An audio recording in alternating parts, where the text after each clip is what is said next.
What is up, you guys? We're back at it again. Let's get straight into the video.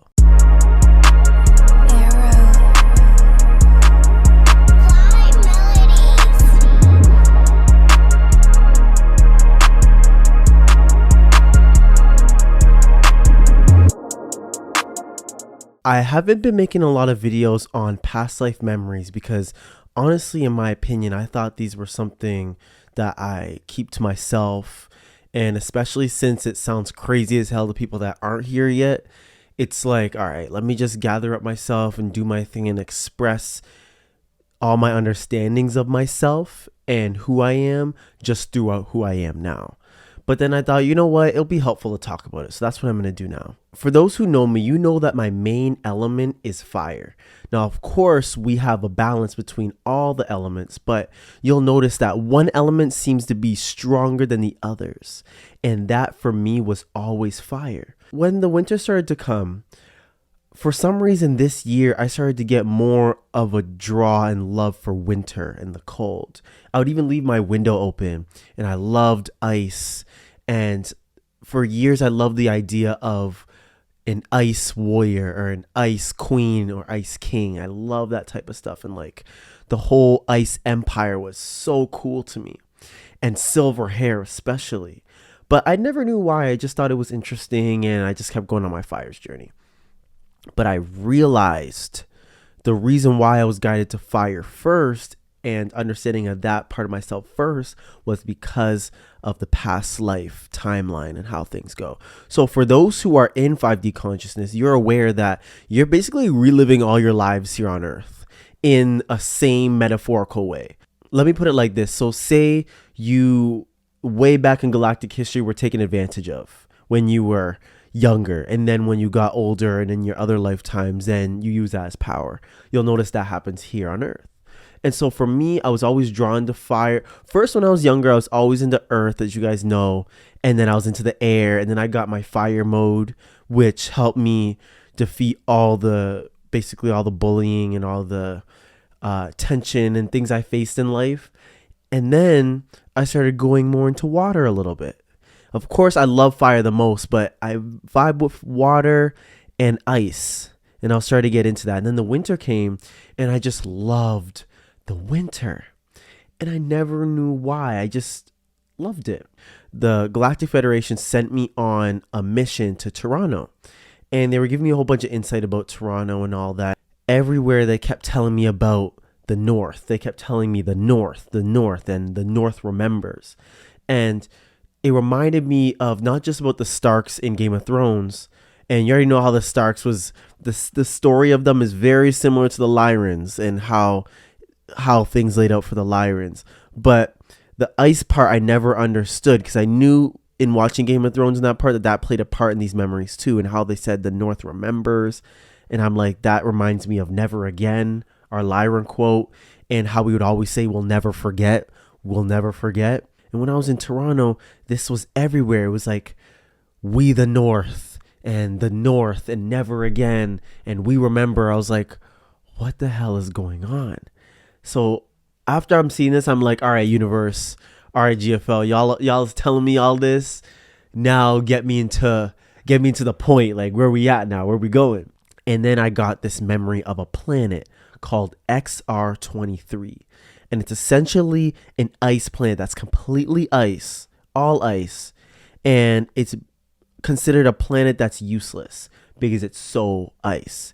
And I remember this is during the first quarter of galactic history, basically the Great Lyran Wars. This is in the middle of the Great Lyran Wars. And this is the time when my home planet was destroyed. And of course, I felt like it was my fault because I was a princess then. And, you know, being royalty in the galaxy is very different than here. It's very much like you're connected to planetary consciousness. You are the people and the people are you. They see you as their representative. And whatever happens to the people, you feel it. You literally are connected to them. So being a royal is a huge responsibility. So at the time, I was in training to be queen. So then, as you know how the story goes, as I was training, then the reptilians came and they invaded. And then from there, we were in a war and then our planet got destroyed. I'm basically summing up the long story because this is lifetimes and thousands of years. But I had a twin, and now she is known as the Flame of Lyra. People know her as the Flame of Lyra in the galaxy and here on Earth now, the people that know her. And so we are essentially our twins, soul twins. And she is considered the Flame of Lyra, and I was always called the Heart of Lyra. And that's another story that we could get into later. But she was the one that essentially helped me get into fire and using fire and the spirit of fire to fight the Archons or the reptilians. I just remember she was guiding me into getting more into fire. And that's when we both were really hard into fire. And then at one point we got into some sort of feud. There was some sort of feud between me and her. And then I left. And I found this planet XR23, considered useless, and it's so cold, super cold. And the planetary consciousness was one that was very isolated. As you know, planets are alive and you could communicate with them. So when we found it, I was like, this planet is perfect. And everybody's like, what? Like, what are you talking about? And I said, this planet is perfect. The Archon, reptilians hate the cold. They're cold-blooded, so they hate the cold, and everybody considers this planet useless. So this whole planet is basically ours. We could settle and build up ourselves and have no distractions or people coming at us. And everybody's like, well, she's right. At first, we had to actually ask the planetary consciousness if we can use him or her, I'm not quite sure yet, as a place to reestablish ourselves and build a colony here. And XR23 said, yes, you could stay here, but you must mesh with who I am as a being. So essentially the whole personality of ice. We built this colony on XR23, and slowly it started getting larger and larger. And we built everything out of basically the planet, which was ice. So it took some time, of course, because we had to basically mesh with the planetary consciousness, making ice a part of us and using the power of ice to basically develop ourselves and fight the Archon or the reptilians throughout Lyra that were taking over Lyra. And at this moment, our family was dispersed in the cosmos. So everybody was finding new homes, or they were staying in Lyra to fight. And there was a whole lot going on, but we found XR23 as the spot to recalibrate. And essentially the goal was to find our people spread out throughout the stars and to basically find our family. We wanted to find all of us and build up ourselves again so that we can fight the reptilians and take back home. So we made XR23 home. So it got to a part where we started evolving physical bodies that were meshed with XR23. So we started getting this really white skin, really platinum hair, and we had built bodies. We were built for war. We were warriors, but we were what they would call ice warriors. So a lot of people knew me as the Ice Queen, and they called us the Ice Civilization, something like that. Of course, that's a translation of the name, but something like that. This is the thing, though. So what we would do is we'd settle here, everything made out of ice, and we would travel. We would fight in Lyra, and we would search the stars for our people and say, come to XR23, like we're here. And so it built up into a huge civilization. It became the capital of our civilization. So we started to colonize Lyra again and other places in Lyra and in Orion, and we built this ice empire. But this was the thing, is because I was so vengeful, I was incredibly vengeful for what was happening, my heart lost the fire. Like, I abandoned fire and love, and I stuck with ice and the power of it. From then, any place that we colonized or took back, we called it, we would basically make it cold. So anywhere we went, it would start to become like ice. And some planets this would happen, some wouldn't, but we basically make it ice so that we would basically say, this is ours. And we would say, look, if we don't want the Archons or the reptilians coming again, we need to make this planet ice. We were basically applying the whole concept of ice and how we would use that to fight against them everywhere else. So everywhere we went, ice started literally taking over. And at that moment in my head and in our civilization's head, we were like, yeah, this is what we got to do. I was so vengeful, which made my people vengeful. And we were succeeding. We were defeating them. So everybody saw this as the right way. But we had this little bit of war on love. I had this feud with my twin sister. She came and she basically started not taking over, but trying to influence me to make my empire a different way. She was bringing fire in and I was ice. So we were literally fire and ice. And we had this little civil war within ourselves.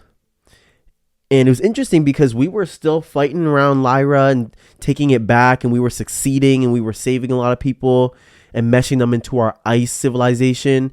But then it got to the point where we had that feud. This is where the universe center in, and it was fire and ice fighting each other. I was completely against fire and she was completely against ice, and we had this feud. Long story short, we got to the point where I realized we can't abandon fire. I can't abandon fire. We need that. And she realized we can't abandon ice, that we need both. She left. She stayed on the civilization for a bit as I meshed with fire again. And then all the other planets that were previously not ice that we took back, they started meshing back. So I realized that I was getting very authoritative, too authoritative. So all the other planets that we took back, I wasn't allowing that planetary consciousness to be there. I was using XR23's consciousness and I was applying that to everywhere else. So I realized we can't do that. We really have to mesh fire and ice. And meshing fire and ice was the most powerful shit ever. And this is something that I'm doing now, is meshing fire and ice and the power of fire and ice. So the planet was called XR23, but we always called the planet the North. So all Lyrans that came back here and rebuilt themselves here and were here to help fight and take back Lyra from the reptilians and stop them, they called XR23 the North.